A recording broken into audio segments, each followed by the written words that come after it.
Welcome, everyone. Dr. Thor here. Get ready for Gnosis. Well, I want to talk about higher level training and learning. There's a great misunderstanding about how this takes place. When we get past the common stuff, written, rotten, arithmetic, how to drive a car, how to cook an egg, how to make pancakes. Well, these are the common things, even if we get into more technical aspects, which is physics, higher level mathematics, engineering. Well, this is all taught in the same way because you're teaching the same idiot brain to do these of everything else.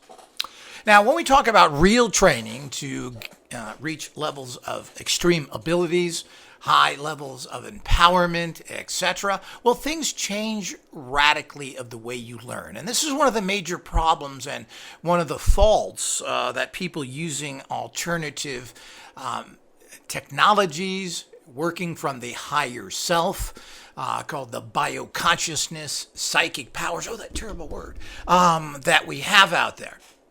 But it's completely different how you learn and experience these. And this is something that I've been trying to figure out how to explain to people, and it's just kind of come to me now. And how do you learn these things? Well, we go back to learning very high skills to what we'd usually learn for lower skills. That's what you're told. Wrong. It's all wrong. So that's not how you're going to learn higher ability. It's not how you're going to tap into your bioconsciousness. You're not going to perform well with radionic machines, with visualization, psychic empowerments. All of that requires a different level of learning and experiencing, and this is where everybody fails. So you're not going to learn these higher consciousness gnosis skills through the normal practices, which quite frankly don't work very well either. We've been training people from the book teacher method for hundreds of years now, and it really doesn't work well. There's a certain group of people, the clonish type, that are able to take this really primitive, boring way of learning and have been able to excel at it. You get a book, you read the book, it has the information in there. Supposedly you're tested on the information in the book, and it's really all about memorizing. It's not about feeling, it's not about sensing, it's about memorizing information. So if you have a really good memory, which is what everybody should develop at a very young age, you'll be able to be an A student. There's very few things that you have to perform at in schools. Now, there are some practical stuff you have to work through and other things in some areas, but in general, I would say that grades are based on 95% of what the written tests state. So this is how it works. So a teacher gets up there. Oftentimes, they read right out of the book. They're such geniuses, these teachers. We love them. So the whole idea is they do that. Maybe they talk a little more. I mean, they're so bored thinking about what student they're going to molest and all the other things that teachers do that they're not too interested in learning ways to teach you better. And I don't think I've had a single teacher ever teach me well. Some teachers are fun, some are interesting, but they really aren't looking at methods to teach you where you get things. Now, the book and teaching should be completely separate. You should tell the students, well, look, you got to learn this in the book, XXX, but here's the other information that is more real world connected. You don't get any of that. That's not how it's done. So they have lesson plans, which are written for them, pretty much probably by the book publishers, and they sit there and they mouth that off, and somehow you think that you learn better that way. Well, I personally, of course, I'm very dyslexic, never learned that from that well. I've always taught myself everything because I have to put things in a way that I understand it better, not the way they explain it. So what in-classroom teaching is forcing you to concentrate for an hour on the subject matter, which you're going to be tested on. Now, a lot of people never read their books. They don't concentrate. They don't go home and study. So it has a certain effect on that because it's forcing you to pay attention to that subject matter. But past that, it doesn't do anything. And secondly, you're not really learning anything of great value. So none of it is something that is past the fact of just learning some rote nonsense about how to do certain types of mathematics, history, social studies, whatever you want to call it, to learn that. So these really aren't skills. This is something, it's information. Now, math may be a skill of adding this in together, but it's not something that is in any way advanced knowledge. It's learning how to do something.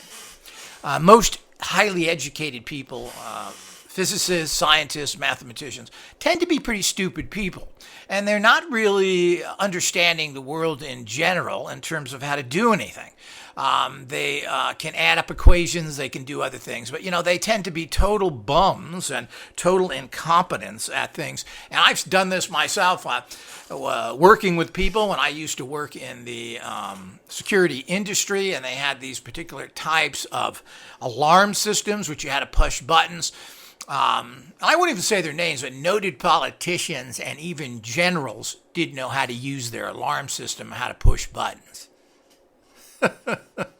So the whole idea is that this is real typical. So the bottom line is that they may have been able to add up physics, mathematical, goofball, higher level mathematics, but they don't know anything about the real world. So it's all these things. This is so typical about these educated people and how particularly the kind of absent-minded mad scientist types, which is true, but they're working in this particular area and they don't spend any time in anything else, so they can't fry an egg, they can't do anything else, they don't know how to operate anything. So this is really typical. And you're not taught to do these things anyway. You're taught one area. So we need to understand that. Now, when you're trying to learn higher sense abilities and so forth, you have to completely disregard that. Here we go again with dropping all your social conditionings to get to higher levels. This is why the use of certain drugs and hallucinogens has helped some rock-headed people to a certain level, because it's now just totally distorting you from the common. So you're forced to think the uncommon or the strange. Now, I don't believe that works past a very certain level. And of course, there are certain hallucinogens, mushrooms, ayahuasca, etc., that may be very helpful in mental illness care, which has really gotten nowhere since its inception. We need to find ways to help schizophrenics and other people, and these type of drugs may actually help. But for the average person, they're worthless past a very basic level. You need something to uninhibit yourself, and that includes to help you learn. But if you're going to go read a book on something, and we have this as well. How did I learn most of my practices? Well, I got a book, and I read it. I took a course, and it's all pretty much the same way. And there is a level of this that is very important that you have to do. There is a level of just getting the basics down. What do you put here? What is that used for? We have a list of, at least 100 alchemical oils. You've got to know what they're good for, and you have to read that. That's just data, and you have to know, and you have to access that information. How do you set up a particular radionic machine? How do you set up your own basic energy altars? All these things are important that you need basic information for. Now, that's just the basics. That's not empowering anything. That's doing the kind of basic stuff you have to do. Well, what oil am I going to use? What color am I going to use? What candle am I going to use? What kind of witness am I going to put on my radionic unit? How do I tune the dials? In what order, I should say? How do you turn them, etc.? But that's not the practice that is going to yield you great results. That's the basic stuff you need to know. Now, if you don't pick the right alchemical oil, well, you're not going to have much success because of the fact that you are not using it the proper oil. So this is very important that we all need to look at and develop to the highest level that we can. So make sure you're using the right tools, but that's not going to be the answer. That, of course, is the first. And if you don't use the right tools, if you're trying to draw money to you and you're using a love oil, well, that's certainly going to mess everything up. You just started failure. If you're not using the proper altar cloth so that you're having a particular cleared zone, well, you're going to be having problems manifesting. So this is all part and parcel of what you need to do to actually manifest properly. But that's not how you're actually empowering things when you're trying to tap into energies, etc. Particularly when you're using energy cells and other things. Well, what are you doing there? Well, our energy cells, which of course are connecting you to energy 24/7 by having your cosmic code on the back. So the energy that's in that cell is being sent to you 24/7. That's how you learn. Now, you think, well, I don't feel much from this. I don't know what's going on. I don't see it. Well, that's right, because you're trying to access empowerments through your crude methods. Well, where's the book to read on it? Where's the guide? Well, and of course, you're lost without that. But the bottom line is you shouldn't be lost. You're supposed to be relaxing. You're supposed to be taking in the energies that are being sent to you 24/7. And by doing this, you are empowering yourself. And most of our tools work this way, because trying to tell somebody to meditate on something, give an affirmation and other things, well, these are okay to a very low level, but you're not really accessing the higher powers there. That's why we have with our CDs or scalar energy discs and our sigils that you put a picture onto the actual sigil. Now, the sigil is generating all these energies. Now, you can put your hands on there, you can concentrate in it and draw the energy into you at a very crude level. The way you really get the energies into you is by placing your photograph on there and kind of forgetting about it, letting the energy sink into you and start changing your life. Now, this is very nebulous. It's very hard to talk about. It's very hard to train, etc. So when you're doing something, you visualize. That's why when we do anything active, we do it for very short periods of time. We do it at a high enthusiastic level, and we repeat it often. That's how training works. Not sitting there and reading and concentrating. Well, that may work if you want to learn history or you want to learn mathematical tables. It doesn't work when you get into these higher consciousness abilities, because all your abilities comes from your higher self, your bioconsciousness. This is where all the empowerment comes from. And what we do is connect energies to those empowerments, and you bring them into your life and make them work. That's how all of our technology works, our cells, our CDs, you name it. Now, when you're using a radionic instrument, again, you're sending energies. These are subtle informational energetic fields. They have a particular energy in it that you need to access and bring into your life.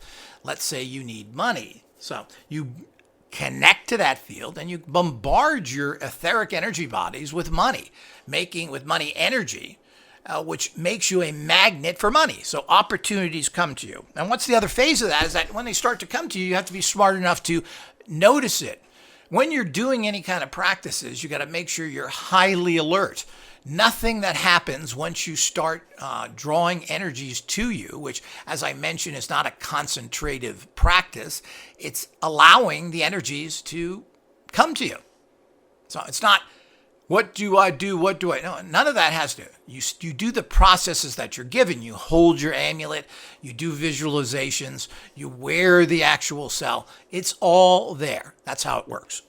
But it's not active in fact of having to meditate for hours and do other things.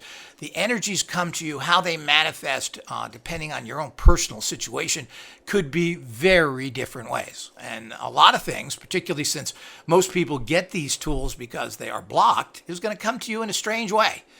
So it's not going to be front door coming to you. Knock on the door, get a check, do this. Usually it's not something like that. It can be coming from strange and unusual ways. And that means you have to be aware of it. So once you start these processes, you have to be ultra sensitive to everything that's happening. So when you go someplace or you meet somebody, you have to think, well, am I meeting this new person because this is part of what it requires for me to manifest what I want? Why am I standing in front of this newsstand? Is there information there that is important to me? It's not going to, something's not going to pop up out of a bookstore and slap you in the face, but you may just happen to find yourself in front of a bookstore. Well, why did you walk that way? Why are you paying attention that there's a bookstore there now? Maybe you walked by it 100 times and never paid attention to it, but now you are. Well, there's probably something in that store that will guide you to what you need. So these are how it works. It could be very different ways of how things come to you. One thing connects to another. It's a domino type effect, as you would have something that you set up dominoes and hit one, they all fall over. Well, that's how these things work to manifest for you.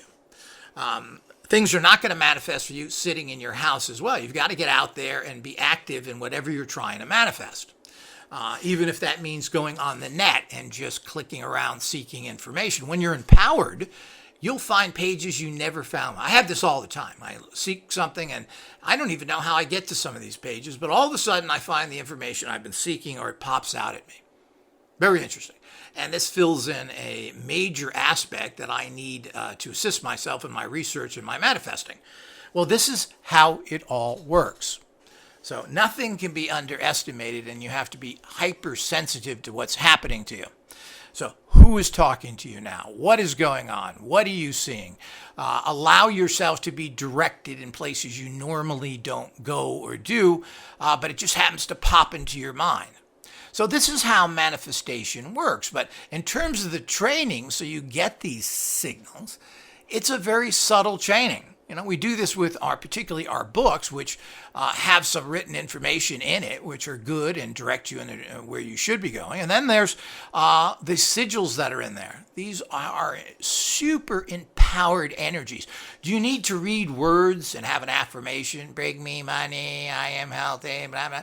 Well, you don't. That is done in a thinking, written, very specifically cultural way, because your language is different than the hundreds of other languages that are out there. And thinking and looking at words is a very low-level way of manifesting.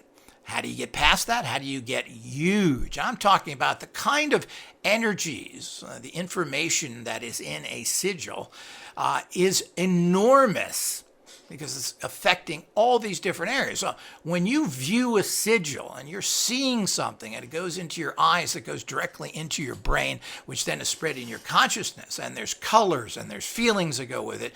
This is quite different than reading a statement, reading an affirmation. Now, affirmations are, they're kindergarten level of manifesting, and there's nothing wrong with them. It kind of centers yourself. If you get up in this day and say, well, I'm going to make lots of money today. Yeah, it's a good idea to do that. Because you are now centering yourself on that. And you have to consciously connect with things. That's another thing. While we're talking about not doing something rote and using concentration directly and spending time, connecting to energies often in a very quick, fast manner is critical. So that's why you want to touch your cell often throughout the day. And think about that. So let's say it's a money cell again, and you're wearing that, and you did a little basic visualization in the morning. Now it is 10 o'clock and so forth. Well, all you got to do, and you don't have to touch it directly, but you just touch it through your shirt and shirt, blouse, and you think, well, yeah, money comes to me. Oh, you're done. Well, was that hard? Oh, yeah, it was hard. Do you need longer than that? Do you need to concentrate? No. This is where you're losing it. You need to concentrate when you're learning nonsense in schools, which have value in the real world, depending on what you're using that school for.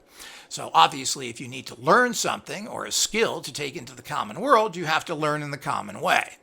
But this is not what we're talking about here. We're talking about extreme abilities, tapping into and bringing the non-physical into the physical. And it has nothing to do with talking or reading. It has to do with opening yourself up, bringing down the blockages you have in your life, and letting that energy flow into you. That's what it's all about. So that's what manifesting is. And that's why it so helps. You want to disinhibit yourself. And this is why people tend to function better if they have a drink or a little smoke of weed to disinhibit themselves, to drop the common stuff that we put up all the time to function in society, and allow that open so you can feel the energies and let the good stuff in and filter out the bad. That's how it works. And you have a minor and quick connection with it. You don't sit there and concentrate on it. So I'll repeat yet again, I've done this through different things. You need to approach everything at high intensity, meaning you're feeling good. If you're tired, you're never going to manifest anything. But you don't need to be jumping off the sides of the roof and wait until you are at it perfect. But you want to go in, and since you're doing it for short periods of time, you don't have to be that psyched up. But you go in psyched up, positive, which means you're doing your practices at high intensity. You do it for literally a couple of seconds, and you then repeat it often. That's it. That's what works with these kind of tools.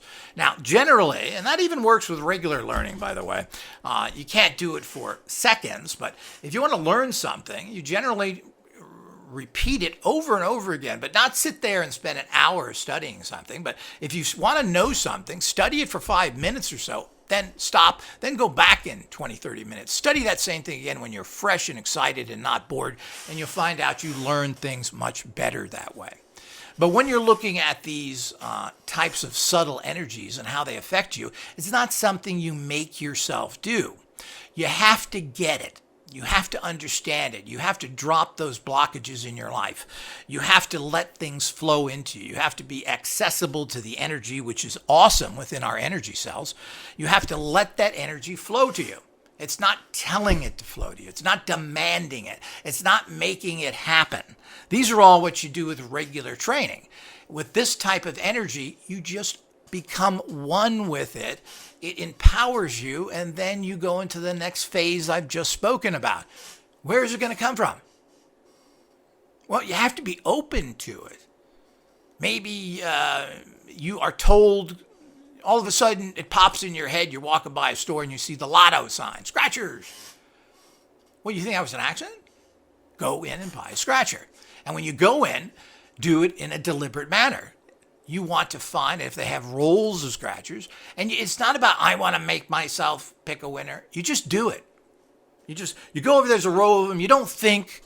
You say to yourself, I want to find a winner.